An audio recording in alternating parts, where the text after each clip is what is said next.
Unapotatua tatizo, kwanza kabisa usianze na tatizo moja kwa moja. Anza na mzizi wa tatizo. Tatizo kubwa tulilonalo kama vijana kwanza kabisa ni tatizo tunasema uhuru wa kifikra. Vijana wengi tuna tatizo la uhuru wa kifikra. Na nataka nikwambie kitu kimoja kwenye falsafa yangu na falsafa zingine za viongozi. Tunasema mtu yoyote asipokuwa na uhuru wa kifikra ni vigumu sana kupambana na uhuru wa kiuchumi. Kwa hiyo tuna kazi kubwa kama serikali. Kwanza kabisa kuwekeza kwenye uhuru wa kifikra hasa kwa vijana. Kwa sababu leo vijana ambao unasema leo hawana ajira, hata ukimpa milioni 100 leo itaishia kwa mademu, itaishia kwenye pombe na masuala mengine ya starehe. Kwa hiyo kabla ya kijana hujampa ajira au hujampa kazi, tatizo kubwa Tanzania ni uhuru wa kifikra, kwa sababu rasilimali zipo nyingi kwenye taifa letu. Wewe una uwezo wa kuandaa jambo ambalo likawafanya vijana wengine wakawa matajiri. Kwa hiyo una uwezo wa kuajiri vijana wengi hata wewe. Lakini namna gani ambavyo unaweza kuwa huru na kulitengenezea hilo wazo lako mazingira mazuri yatakalo kufanya wewe kama kijana au vijana tutoke sehemu moja kwenda sehemu nyingine. Ni jambo gani la muhimu la kumwambia kijana ambaye hataki labda kujihusisha na siasa? Sisi tunaamini idara ya umoja wa vijana Tanzania ambayo ndio inayotusimamia sisi kama seneti ya vyuo na vyuo vikuu taifa Tanzania nzima. Jukumu letu mojawapo ni kuoka viongozi. Kwa kama una ndoto ya kuwa kiongozi, na uongozi hauanzii tu kwenye serikali kuu, uongozi unaanzia kwenye familia. Yaani kiongozi anaanza kuonekana kutoka kwenye familia yake chini ndo anaenda juu kwa kiongozi. Kwa moja kati ya umuhimu wa kijana kuingia kwenye siasa za umoja wa vijana au siasa za CCM ni kwa ajili ya kuja kupata maarifa yatakayomjenga ili aje kuwa kiongozi bora kwenye familia yake, kwenye jamii yake, lakini hasa kwenye taifa letu la Tanzania.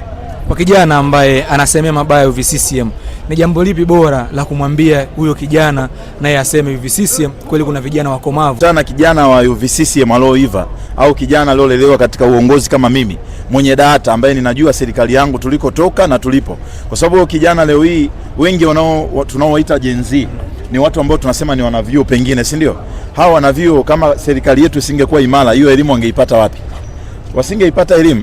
Lakini wengi vijana ambao leo hii unasema wana mawazo hayo, wanatoa mawazo mapana na kusema vijana hawa hawana uwezo, ni kwa sababu ya maendeleo makubwa yanayofanywa na taifa letu. Leo nchi yetu imesonga mbele sana hata katika masuala ya digitali, si ndio? Kwa vijana wana uwezo wa kuyasoma mambo mengi na kuangalia kwenye mitandao ya kijamii.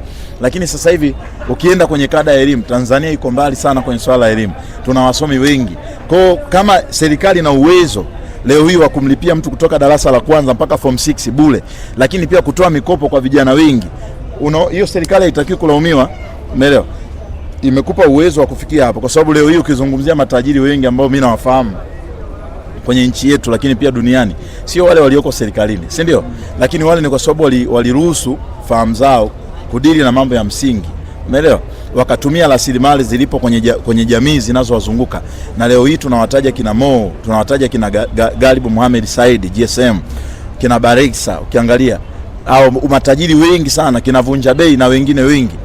Sio mhasibu yule kwamba ameajiriwa benki fulani, au sio daktari, au sio mwalimu kwamba anafundisha shule fulani, lakini wamejipambanua, wamekuwa huru, wametafuta uhuru kwanza wa kifikra, lakini sasa hivi wanapambana sasa na uhuru wa kiuchumi, na kiukweli wamefanya mapinduzi makubwa na ni washindi. Yes. Msanue kijana ambaye anahitaji mafanikio au anahitaji kufanikiwa. Je, akija UVCCM kuna mafanikio kwa maana kwamba hapate pesa, au ni njia zipi za vijana kujikwamua kupata fedha? Wewe kama mwenyekiti wa vijana, umekana vijana, unajua mengi kuhusu vijana, sema neno.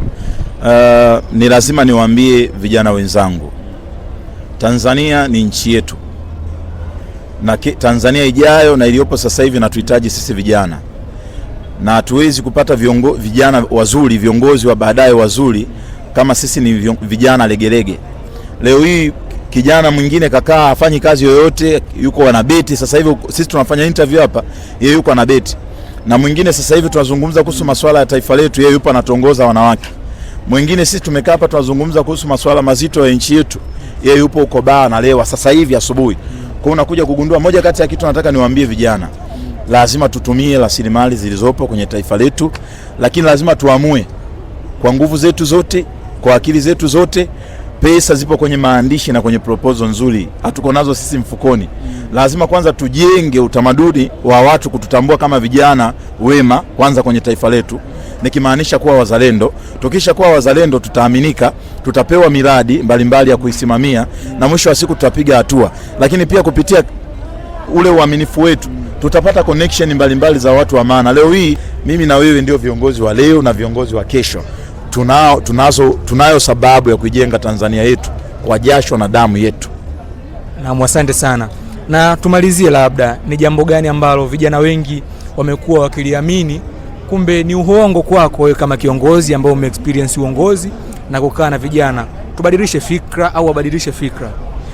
Nataka niwaambie vijana, leo hii tumekuwa kama mazombi.